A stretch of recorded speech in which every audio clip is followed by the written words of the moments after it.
a miracle with wings, a bird that obliterated every limit I'd ever set for just how extraordinary a bird could be.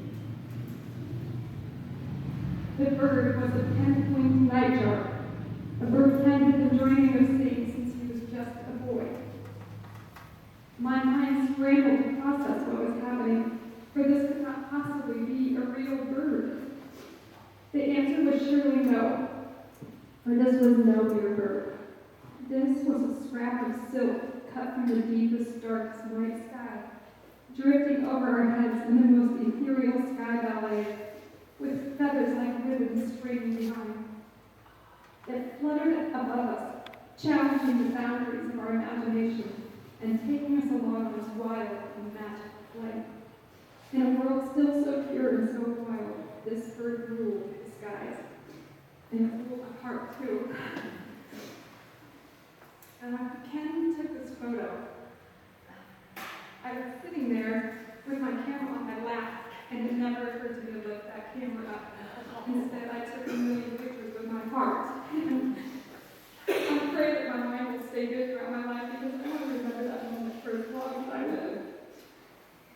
And although I know this picture isn't great, if you go to our blog, you can see a lot better picture of this bird when you have no idea what you're about to see. Nothing in your world prepared you to see something like this with these streamers coming back. It was absolutely surreal. And the guy asked me what I thought. And I said, I never even looked at my camera. I was so utterly captivated that never even occurred to me.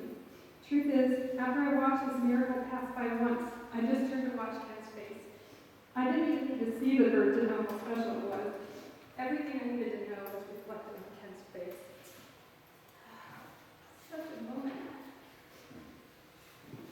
How big was it? Big. It was probably at least a foot wide from wingtip to wingtip. It was a big, and the way that it flew, I say that it was graceful, but it was more like a graceful flock, to be honest. It came over looking very much like a silk puppet, as it just slowly flapped and sort of stilted flight above our head. And it made several passes, and I sort of forgot to breathe. Everything in the world stopped, and it's such a wonderful feeling to allow yourself to be so captivated by one bird. It was the only one we saw. It wasn't as though we saw flocks of them. It was the only time I'd ever seen this bird. And Ken, I found out later, Ken had dreamed of seeing that bird since he was 13 years old. All the places that he's been in the world, all the magnificent birds that he's seen, and this was a bird that he still wanted to see so badly. And so to be sitting there with him in this amazing setting and sharing this bird, I'm sorry, I know it's weird to have a speaker cry, but I don't think I'll ever be able to think about that without getting very emotional about it, because it was just such a powerful moment to share with Ken. And speaking of Ken, my favorite thing about birds has nothing to do with birds themselves. My favorite thing about birds is the amazing and wonderful people that they bring into our lives and that they bring together.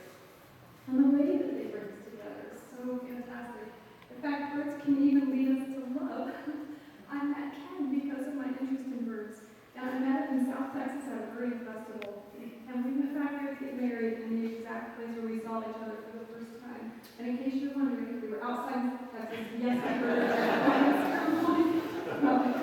The photographer made a sketch with binoculars, but as soon as the ceremony, as soon as the graduation was over, I said,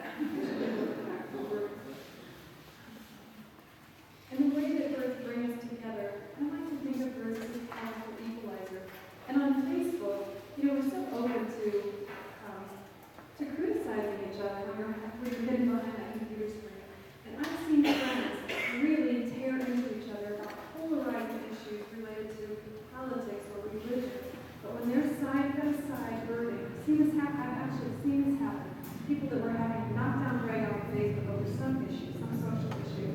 2 days later, side by side the boardwalk sharing a golden warbird, and everything else is forgotten. And I love that birds provide such beautiful common ground for us to stand on and forget about our differences and just revel in the beauty of the natural world.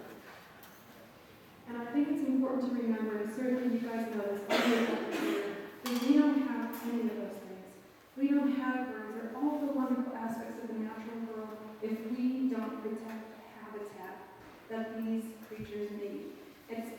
should be our priority. Because there we're spending time outside, reminding ourselves of why we care about these things and the joyfulness of it. And just about the time that you guys are starting to feel very fatigued by your efforts, and your warriors and your champions are tired and feel like, what's the use? You're this close to making it. So don't give up. There are people out there that are benefiting from your efforts, whether they ever step foot in a Geauga County park or not. What you're doing contributes to the value and the health of our environment, and I applaud you for it. Don't you dare give up. When you're ready to give up, you call me, and I'll kick you in the butt and make you keep going. I'm going to wear that t-shirt with pride as an example that in this day and age, when people feel so overwhelmed by everything else in the world, we can still pull together and make it accomplish. And so, I want to leave you with my favorite quote.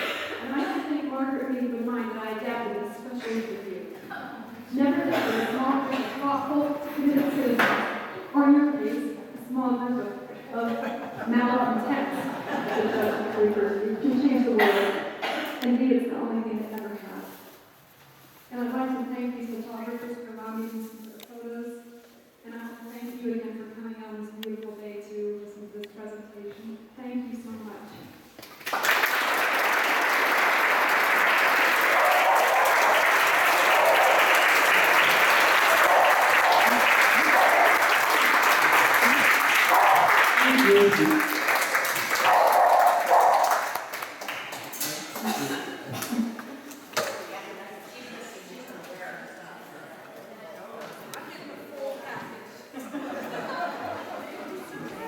Thank you so much, Kim.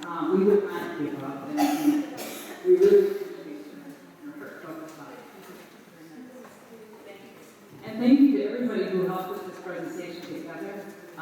Thank you to Cindy and Ed Douglas who contacted Kim initially and talked us to bring her in. This was a wonderful presentation. And everybody here who has worked so hard and put this together. Thank you all for being here. It makes a big difference to get to the crowd and to have people come listen to what we have to say. Please don't forget to pick up signs, t-shirts, etc. It helps to have a good outward display of what's going on. We are able to push that now, as you know, we're being called applicants and a number of other things in the newspapers. But if you are a member, thank you so much. If you have not yet become a member of Protect Geauga Parks, please consider it. Check out our website at protectgeaugaparks.us, and we're also on Facebook. So and we're on Twitter as well. So please check out the information, and if you'd like to, please join us. And stop today and socialize, talk to each other. This is a great place to meet friends, like people. We have some cookies and some cider in the back. We have a lot of merchandise over here to look at that